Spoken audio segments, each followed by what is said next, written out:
Hello, everyone. Welcome to another episode of Carlton People. I'm your host, Terry. On today's episode, I've got someone who you'd be very familiar with if you're a SuperCoach enthusiast like myself. He is a Melbourne boy, comes from a good Carlton lineage, and his name is Alexie Beovich, but also known for the rest of us as LekDog. Hello, mate. Hello, good to be here. Glad to be here. Very exciting.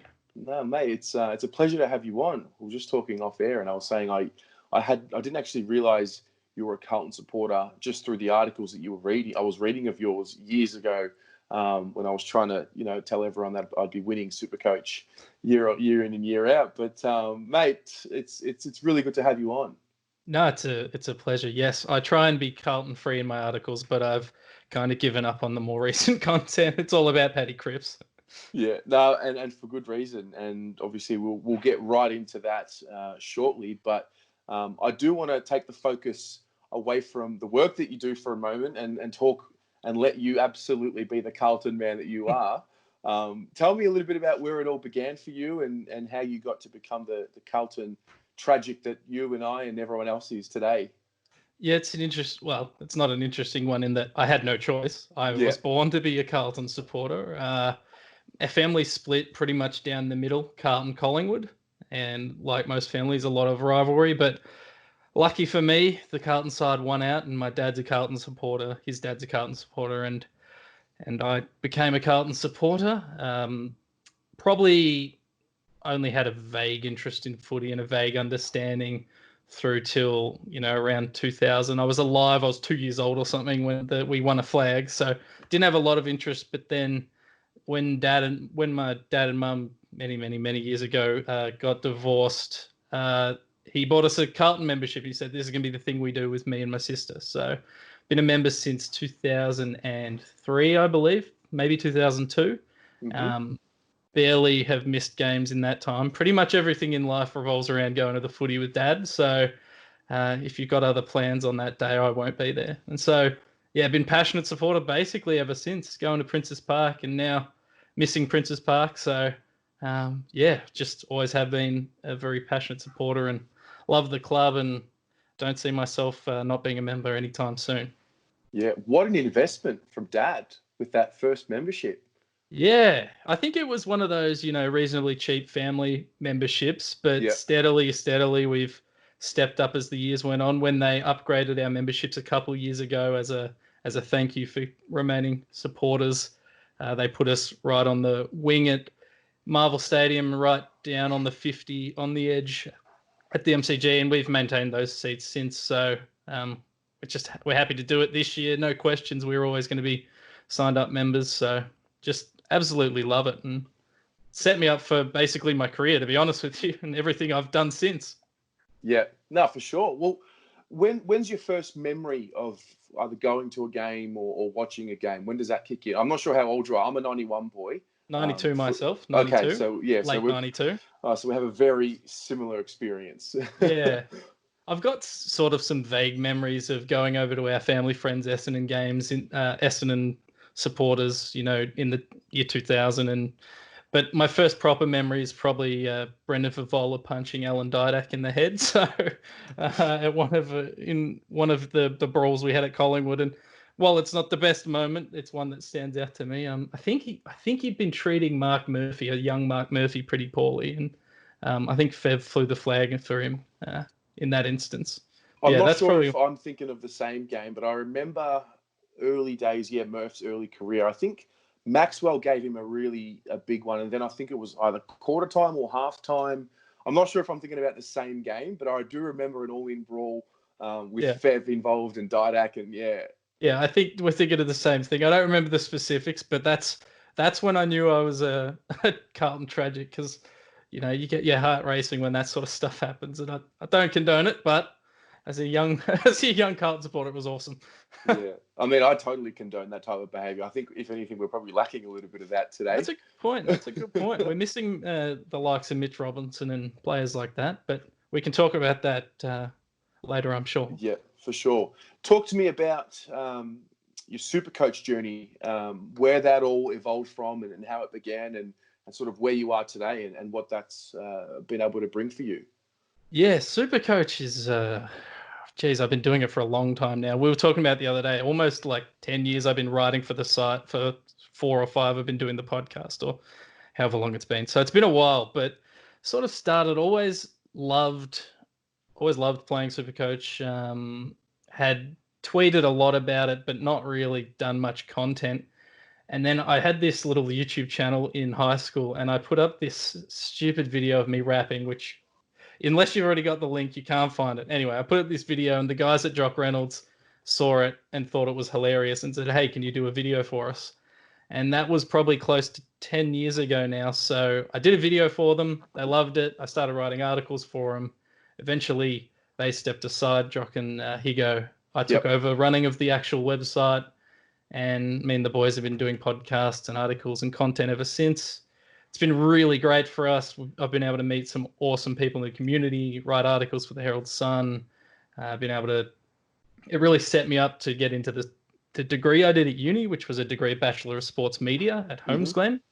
And it's just been a base of an outlet of creativity for me, and something to keep me engaged with footy for as long as I can remember. So it's still a big part of my life, and it just takes some balancing with real life and footy, and then also fantasy footy. Yeah, 100%. It's very unique. Obviously, of all the guests that I've had on the series so far, I haven't really spoken to anyone who's got the experience in the fantasy sports like you do.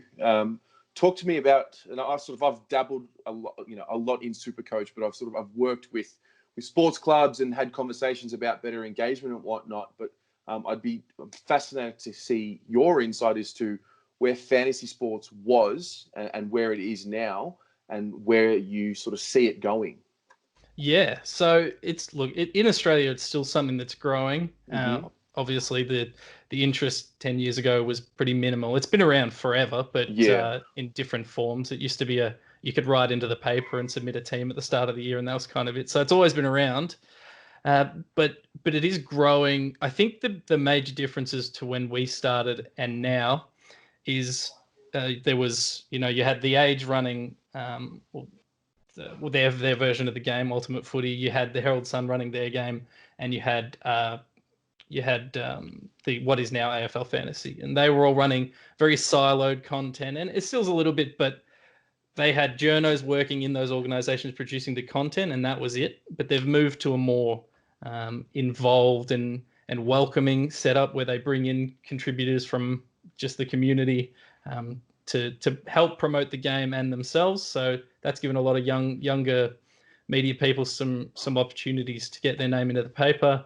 And Australia is kind of an oddity in that the way SuperCoach and AFL Fantasy is set up with the salary cap game is completely opposite to America, which is all draft based. It's all about competing against your mates, whereas in this, the focus is really your overall rank. So I think the draft side will continue to grow in Australia. I think as we get more and more ingrained with American media and American content, I listen to so much American fantasy content, that'll start to grow even more in Australia. And where it ends up going, I don't know, but I hope that the clubs themselves can get more involved with it. I hope that that TV channels can get more involved with it. But most importantly, I think independent creators are going to leverage it really well, and already do. And I think that'll just continue to grow as the investment into those competitions grows. So anyway, that's my hope. I like it. No, it's interesting because when you look on the international stage, it's almost like a window into what could be for us here. And it's not that, I guess by virtue of the fact that the game is relatively new compared to the other sports around the world, it doesn't have that world appeal just yet. And I often find myself, on the one hand, sort of excited for what's to come, and at the same time frustrated for how sort of far behind we seem. What model do you prefer in terms of, do you like the way the Americans do their sport, or it's just, it's everywhere, it's in your face, total buy-in from clubs and players? Or do you prefer what we have now, where we've tried to, I guess, keep the power at the AFL in terms of intellectual property rights, and monetizing things is very difficult? Where do you sit there?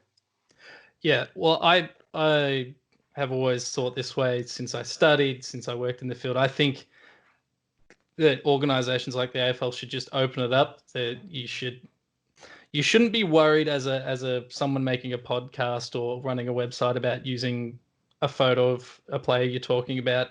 In my opinion, I understand you've got to credit the photographers and pay the photographers, and I'm not saying that shouldn't be the case, but having photos on our website has been an issue in the past. Oh, really?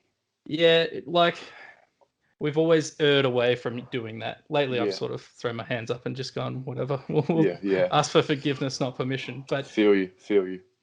We've always been really sort of conservative with that, and tagging players in content we're making and tagging clubs. And that's one thing I'd like to see more, is clubs sharing creators' content. Like, obviously they need to vet it and watch it and make sure it's appropriate and it aligns with their values. But, putting up one of these podcasts, there's no reason why Carlton Footy Club shouldn't be sharing these around, or this video. But then in America as well, all the content I consume is really fragmented, like specific content about a specific topic. So you can find the content if you're looking for it. In Australia, though, there aren't a heap. Like, I think this is why this show's so fun, and the Carlton show that Andy Marr does, the podcast they do, because it is really specific and segmented, but it's also probably the first sort of content in that vein. So I think, look, the more people that are making content, the better. It's obviously makes it hard to break through and be the standout, but I think generally the people that are there first are always pretty well placed to remain in people's thoughts. But from the outside looking in, it feels like American sports are more accessible and American athletes are more accessible. I don't know if that's true for just a person recording into a microphone from my office on a Wednesday, but from the outside looking in, they seem more accessible than they do here. Yeah, no, I get you. It's a fascinating space, and I agree with you. I feel like it's just the tip of the iceberg. Whether it be fantasy sports, whether it be, I'm obviously in that YouTube, video content space here. And I just think we haven't even scratched the surface yet. I mean, in my head, every team will have, multiple fan channels, and so the idea is really just to, be one of the first, or look, there is sort of part of me that sort of thinks about being one of the first and one of the prominent channels, but at the same time, like, I literally just do this because I want to have a documented record of every single round until we win that fucking 17th cup, I agree. And I love it, mate. I absolutely love it. One thing I'd love to see, which very briefly Collingwood has dabbled with, is those broadcasts, and independent creators have done this as well, but broadcast for the team that's playing. Because I'd love to watch you do a Carlton game on well, hopefully not Foxtel, but on another provider, where you actually know the players and know what's going on and know the context of all the players, rather than Eddie Maguire doing it and him calling Harry Mackay, Levi Casbold, and which we see happen. So that would be my hope. I think American sports, they've always got their home team broadcasts, which are clearly biased, and I'm okay with that because I know it's biased going in. Yeah, 100%. I think it opens up a whole new avenue. Yeah. Let's go back to our boys, or our club, I should say. Give me your sort of high-level snapshot. Where are we at? What are the themes that pop up to you, and what are you thinking about with the club at the moment?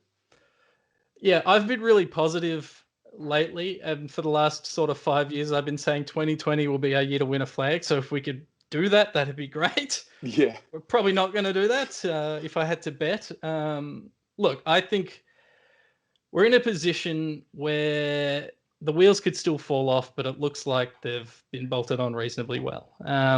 I always agreed with the rebuild, with how we were doing it, with, going through 60 players, 70 players, whatever it was. I was always understood the methodology of acquiring talent through the draft and just trying to survive for a couple of years or a few years. But I think, like everyone says, we're at a point where we need to bring in the cherries on top and those higher profile, more talented players probably than we have. We've actually done really well in a lot of the trades we've made and a lot of the talent we've acquired. Nick Newman, Sam Doherty, but I mean, he was years ago, Jack Martin in the off season. But the media would have us believe that because we've missed out on players like Keneally on that, we haven't actually brought anyone in. But if we could just nail one of those to kind of shut everyone up and go, hey, it's actually happening, that'd be great. But I think the development for a lot of our players, I think, has been underrated. When you look at players like Sam Petreski-Seton, Harry Mackay, until he had that breakout game against Western Bulldogs, because everyone was saying, oh, he hasn't done anything. Anyway, he did it. He can do it. Mm-hmm. Charlie Curnow, he's been injured. But players are starting to break out. It's just about sustaining that development and having the guys on the fringe of the 22 step it up and really heat up the competition there. Because I'm not sure that that's totally happening. It's going to be hard to see what happens with whatever happens at the VFL this year, though. So yeah, look, I could be making an excuse here, but I have been. I've sort of taken a liking to the notion of, there was a concept given to me. I was chatting to a mate who was talking about. Now, we've obviously done the big rebuild. I think it was, 50 or however many players in a short amount of time that we had cut from the list and sort of started fresh. And then, so what that does is, our team is obviously extremely young. When you're drafted to Carlton, you talk about the Paddy Dowes, the Petreski-Setons, they obviously get thrown straight in there. And it's great, you get that experience. But the reality is, Paddy Dow, for example, case in point, first year, right in the midfield, sort of the core of the midfield was, with him and Cripps, really.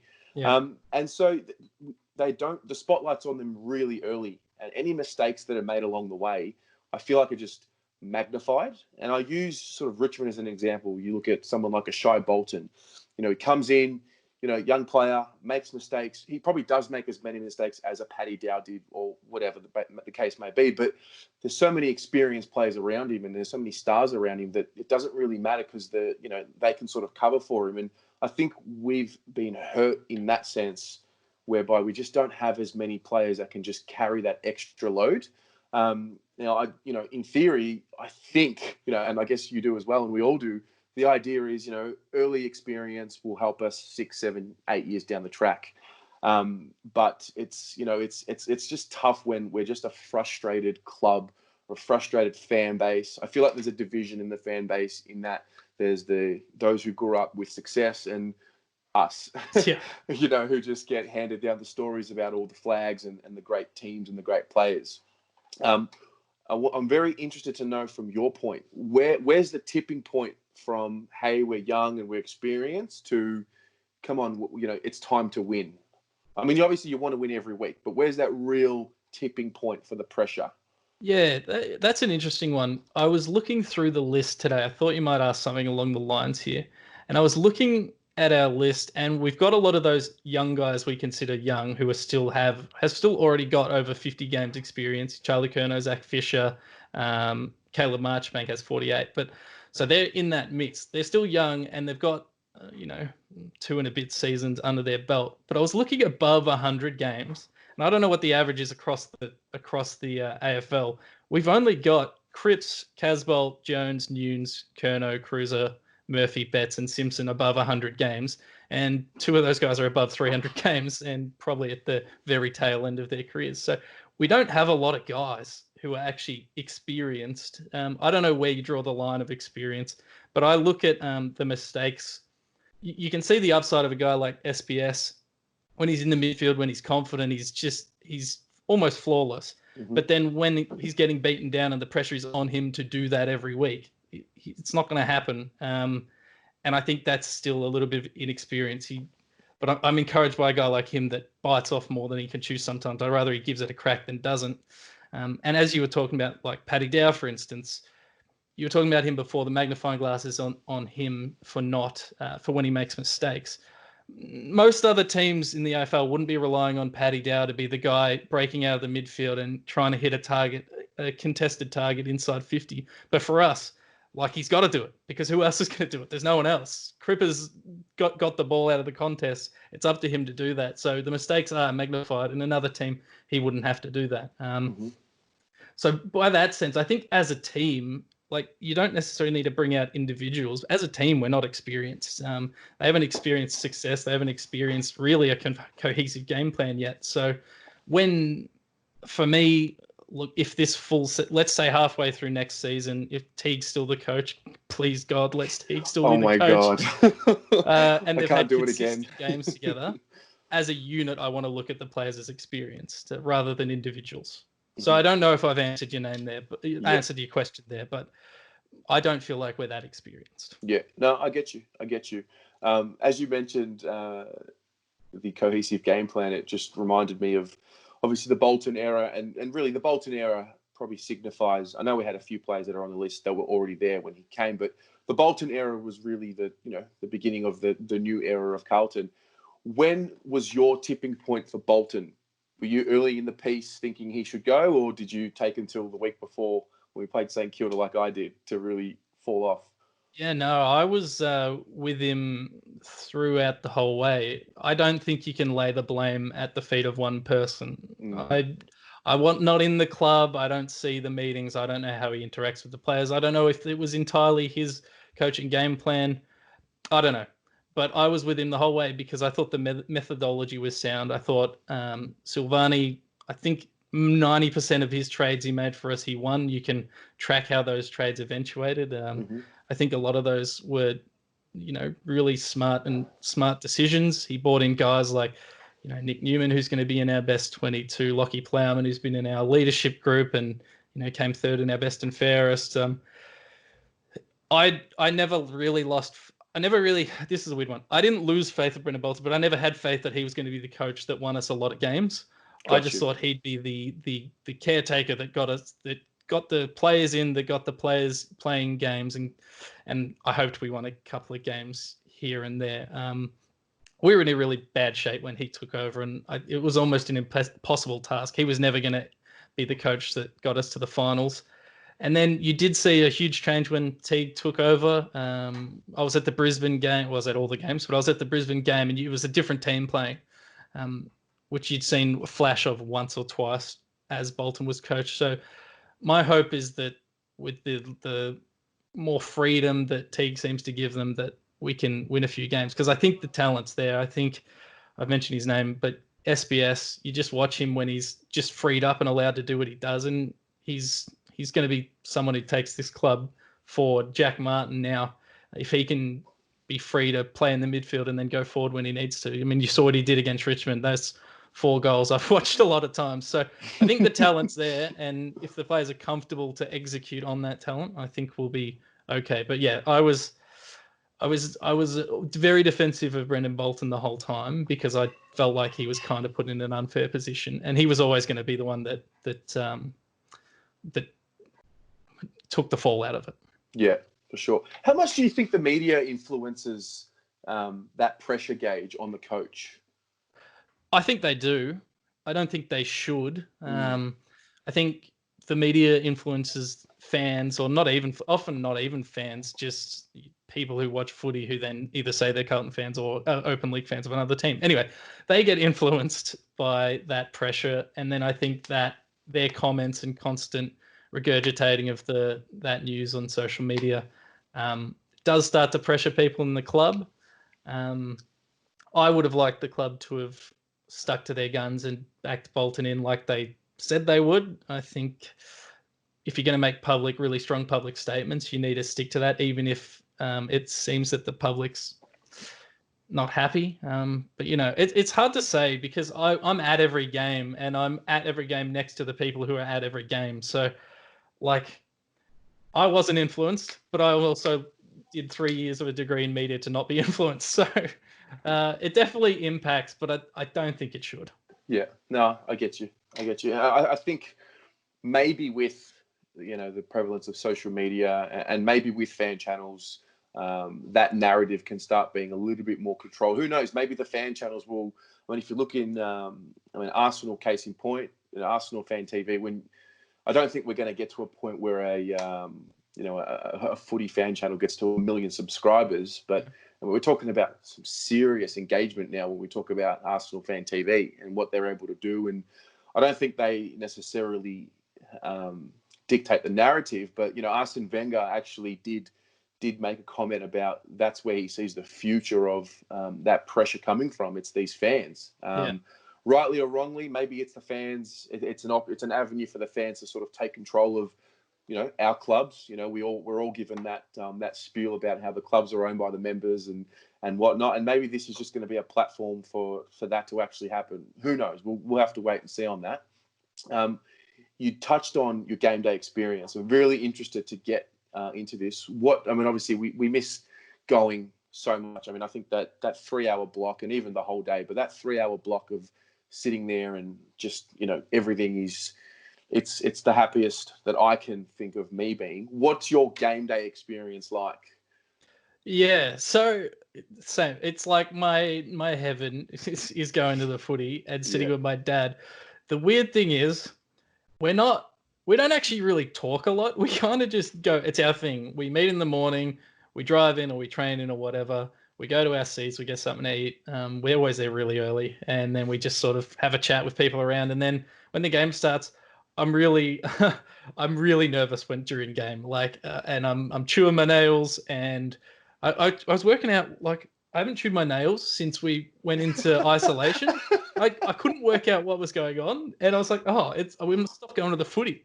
But yeah, so Dad and I actually don't talk that much during the footy. We make a joke here or there and yell at the umpires and players in front of us because we're on the boundary. But it's just kind of, it's almost meditative just being there, which is weird because it's loud and angry and boisterous and there's noise everywhere. But for me, it's just like where even though I'm screaming, I'm the most like calm and happy. So, and it's been like that for, I don't know, 17 years or 18 years, however long I've been a member. So yeah, I can't imagine I miss it a lot. Yeah, no, I totally resonate with what you said. Like, I'm not a religious person, but I can, through following Carlton the way that I follow them, I can sort of understand what a religion does for someone. It's like you said, that 3-hour block is just, it's bliss. Losing sucks, but I'd still enjoy being there in a loss, 10-goal losses, whatever it is. The St Kilda game last year, I don't know why it gets spoken about so much, but it was such a special day, even though it meant nothing. Just that feeling of, I had missed 2.5 years of Melbourne, so no footy for 2.5 years at the game. So, when I started going to games again last year from the first game Teague took over. So that was great, obviously. But that St Kilda game, just afterwards, going to the pub afterwards, having a few drinks, and just feeling like I'm absolutely on top of the world here. My club is the best in the world. Yeah, and I think we kind of all knew that was really our last game for the year as well. We're going down to GMHBA Stadium the next week. Like, we'd all fit. That was the end of our season. Then there was another game after that. So yeah, it's. I've had a few moments for that, but last year for me it was that Brisbane game, because it was a bad sort of start, and then I can't remember who Cripps just destroyed. I reckon it was Zorko. And he just absolutely kind of shit himself. And I was just like, we're going to win here. We are going to win here. And then it was like everything that we'd been imagining all these players becoming over the last few years happened in this one game. And then it worked and we won. And it was an amazing experience. So for me, that last year, that's the one that stands out. And I want to see more of that. And I think we're capable of it. I think the players on the list are capable of doing it. We're mostly healthy, obviously. Kerno's still out, and he's one who knows what he's capable of doing. I'm worried that he might end up being like a Jared Waite, injured his whole career, and then leaves and then becomes really good at somewhere. But actually, that's one thing to say about the Blues. No one's left. No one's actively tried to leave. There's been a few players that have gone to other clubs, Andrew Phillips last year, but I've been waiting for it. One of these young, talented guys to ask to leave, and it just hasn't happened yet. So if that's got to be a testament to something. I hope so. Yeah. I hope so. Yeah. The fixtures come out. Obviously, we're in 4 games, I should say. What were your first thoughts about our fixture? And now that you've had a couple of days to think about it, where do your thoughts sit now? Yeah. Well, look, I'm just happy footy's back. I'll say that to start. I would have loved to have been in a block with Gold Coast and get a few goals under Eddie Betts' name, but here we are. Yeah, I think, look, it's going to be tough going down to GMHBA. I think we still go down to GMHBA, don't we? That's That's a it. thing. Melbourne, we don't have Mark Pitney is going to have to be our number one ruckman, you'd assume, or Levi Casbolt. So that's going to be a tough game. But I think we can beat them, and then the Bombers we will beat. That'll be easy. Yes, Hopefully I it's feel raining you. because then you Totally can just understand. lock in the win. Mm-hmm. And St Kilda, you'd have to assume we win. I think we could come out of the block the next 4 games 2-2. I'd like to be 3-2. I think it's unlikely. We'll come out 2-2. I think we could be 3-1, but I think that's unlikely. And it's hard to refer to any of the form from the second half of the Tigers game because it was 10 years ago. But if anything is to be taken from that, I think that it's that Jack Martin can be exciting. I think even Cunningham played well, and Sam Doherty, geez, he came back like he hadn't missed any time at all. He's a superstar. So look, I'm hopeful for the next few weeks, but I was really hoping we'd get a couple of games against Gold Coast this year before the season got shortened and the first fixture got released, which is unfortunate. We only get 1 game. So love it. I've got a few before I let you go. Yeah. And I do want to give you one related to SuperCoach. Did you have any Carlton players in your side that you were banking on really having a great year? And I guess what I'm looking for is a bit of advice for a Carlton sleeper who provides a lot of value. Yeah, well, I don't know if there's that many sleepers. I think everyone's going to have Paddy Cripps. He's one of the best in the business. Sam Doherty, if you didn't start him, you should. He's underpriced from having 2 years off and plays a very SuperCoach friendly role. But I guess now in the new world order, if you're bold, like a Mark Pitney might be worth looking at. He's 240 odd K. He's 400 grand, almost 500 grand cheaper than Max Gawn. So, Wow. if he can just be serviceable, he can generate you some money. And in a shortened season, he might be one to look at. Another guy that I backed in at the end of last year, and it worked reasonably well in the second half of the year, was Sam Petrevsky-Seton, who I've talked about several times already. As you can tell, I'm a fan of his. We'll get a Samo count in the corner when I edit this. He's someone I'd be considering taking a punt on. The only question over that is where he plays with a healthy Nick Newman back in the side, who obviously went off with that shoulder injury, elbow injury in the first round. But yeah, there's a couple of players in our team which I think should be really good SuperCoach options, but I don't know where they actually play on game day yet. So it's hard to say. It's hard to say. No, I understand. I'm going to give you a list manager hat now. You're the list manager end of the year. Who is the target? Who from the other teams do you think complements what we need, and who would you be looking at? Yeah, that's interesting. I know a couple of people have talked about small forwards, and one that we probably should have had from Sydney. But I won't mention him because I think we can actually get away without a Tom Papley in the team. I think we do, even if it's only for a few years. I want someone who's a tackling machine in the midfield. I want someone that's going to allow Cripps to not have to be the tackling machine. And I'm also think that Ed Curnow, I love him and he's very effective at the moment. I don't know if that'll stay. So of the available players, like maybe an Ollie Wines, he expressed interest in coming here last year. I don't think he's going to be an A grader who takes us over the top, but I think he's just going to be I think he'll be a solid player. But if a ruckman would have become available, I think we'd need to look at that. I know Tom de Koning has talent, and I saw him play in that preseason game last year against Richmond, the warm up to the round 1 game, and he was awesome in that game till he got injured. But him and Mark Pitney and Levi Casbolt are not striking fear into the heart of the oppositions like a Grundy, a Gawn, a Rowan Marshall might. I don't know who that is. I don't know who's available. But if someone were to become available, I'd look at a ruckman because I love Cruz, but it just looks like it's not. He's 31 already? Yeah, I just don't think he's going to be on the park that much. Yeah, I was thinking about him actually today, and I think I was listening. Yeah, that's what I was listening to Brock McLean talk on the Sacked podcast, and he was sort of talking about the tanking, and you had to be blind Freddie to sort of not know that it was tanking, and then it sort of hit me like I don't know if you believe in karma or whatnot. Sometimes I do, sometimes I don't, but I can't help but feel like we tanked to get Cruiser, and we ended up getting a tenth of what he probably could have been. Yeah, well, I don't want to. I hope it's not karma. I hope it's just bad luck. But he had that He had that year where he was in the All Australian squad, I Was it a believe. squad? Yeah, I think so. What year was that? 2017. Yeah. 2017, and he showed what he could do, and he still, when he does play, has glimpses of that. It's just whether you're going to get him for the whole game or not. Yeah, it's a hard one. I don't know how you could have fixed that, because when we trialed him as like a part-time ruckman in the forward line, it didn't work, and I think it's just bad luck for him.